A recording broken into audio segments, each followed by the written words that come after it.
Do you think the US needs to reassess its relationship with Saudi Arabia? Recently, Saudi-supported OPEC and Russia chose to decrease their oil creation, which could have ramifications for the US. For many years, the US and Saudi Arabia have had a mutually beneficial agreement where the US guarantees Saudi Arabia's security in exchange for access to their oil. This agreement has been a significant force in the energy market, as evidenced by the 1945 meeting between President Franklin D. Roosevelt and King Abdul Aziz ibn Saud. However, this agreement is now faltering due to recent events. Saudi officials have claimed that their actions were motivated by their own national priorities rather than any diplomatic considerations. The stability of oil markets has been successfully achieved by OPEC+, both currently and historically. Despite assertions made by Western and industrial states, this outcome is not due to political motives. There have been instances in the past where OPEC+ has faced international conflict. The alliance has aimed for high oil prices while simultaneously fearing the rise of competition, especially from the United States shale oil industry. In 2020, this disagreement culminated in a price war between Saudi Arabia and Russia. But the situation was resolved through a deal brokered by then US President Donald Trump.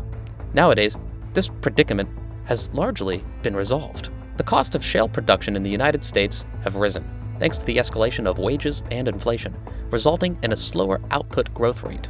Companies are now prioritizing distribution of profits to shareholders instead of expanding production. Meanwhile, Russia and Saudi Arabia continue to work together in the OPEC+ group. In February, Russia began supplying diesel to its ally Saudi Arabia after the European Union enforced an embargo on seaborne imports of Russian oil products. It was reported in early April that raiders had learned about the upcoming EU ban on Russian petroleum products.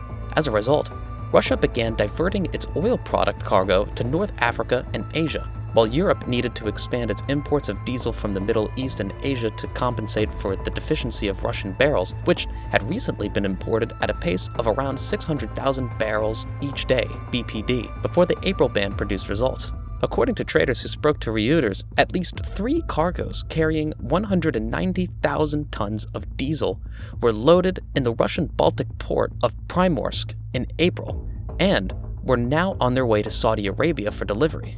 The Saudis may export part of the Russian diesel to other countries after refining. Despite the fuel embargo, Europe remained the biggest buyer of Russian diesel, although it had been buying more diesel from the United States and Saudi Arabia just before the embargo. S&P Global estimated in January that Russia's oil products exports had dropped by 20% in February, hitting the lowest level since May of the previous year. Russia declared that it would diminish its oil creation by 500,000 BPD this month because of Western sanctions, a move that could influence the level of its oil and fuel trades.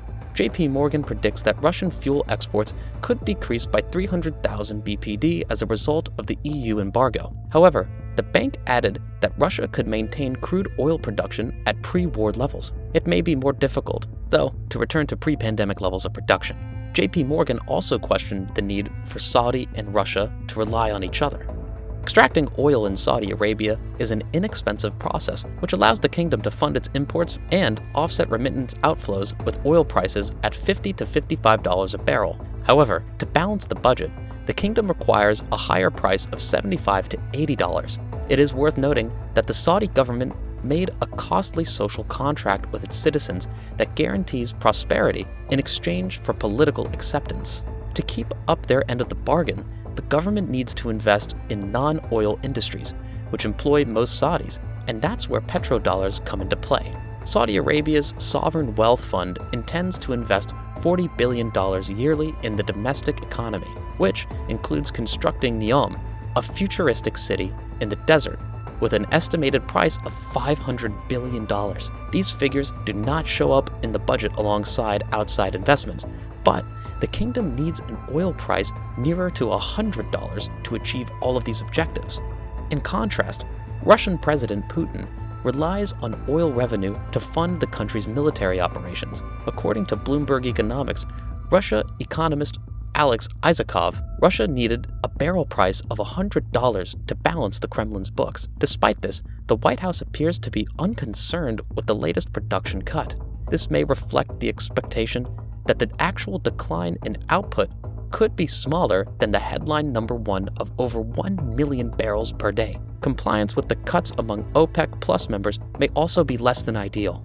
In February, Russia pledged to cut its output unilaterally. However, flows only began to decrease last week. Nonetheless, industry experts believe that oil prices will average between $85 and $90 per barrel this year and next.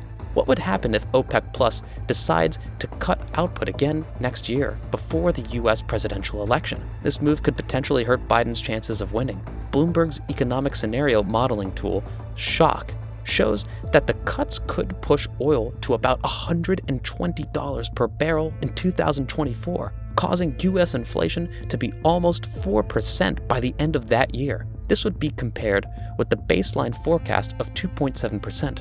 High gas prices are generally seen as harmful to incumbent politicians at the ballot box. However, such high oil prices usually have unintended consequences. They encourage more investment in production by companies who want to capture bigger profits. This trend is observed from the oil glut in the 1980s and again in the oil boom of the 2000s, which ended with the emergencies of the US shale and dropping prices in 2014.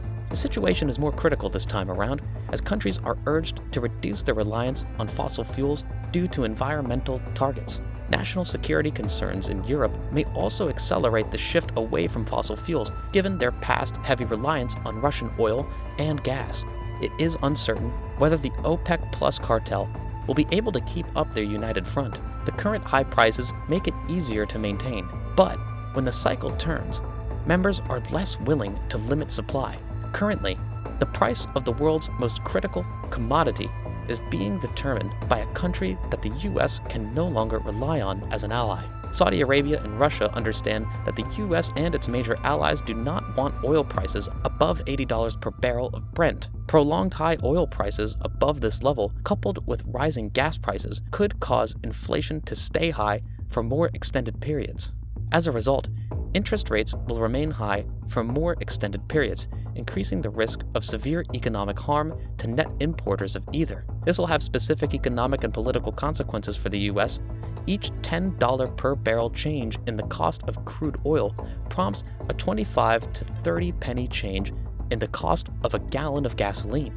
At the point when the typical cost per gallon of gas increments by 1 penny, the US economy loses more than $1 billion each year in purchaser spending. Besides, the sitting US president has won reappointment multiple times out of 11 since the finish of the Second Great War, given the US economy isn't in that frame of mind in the span of 2 years of the following political decision. However, sitting US presidents who have gone into a re-election campaign with the economy in a recession have won only once out of 7 times.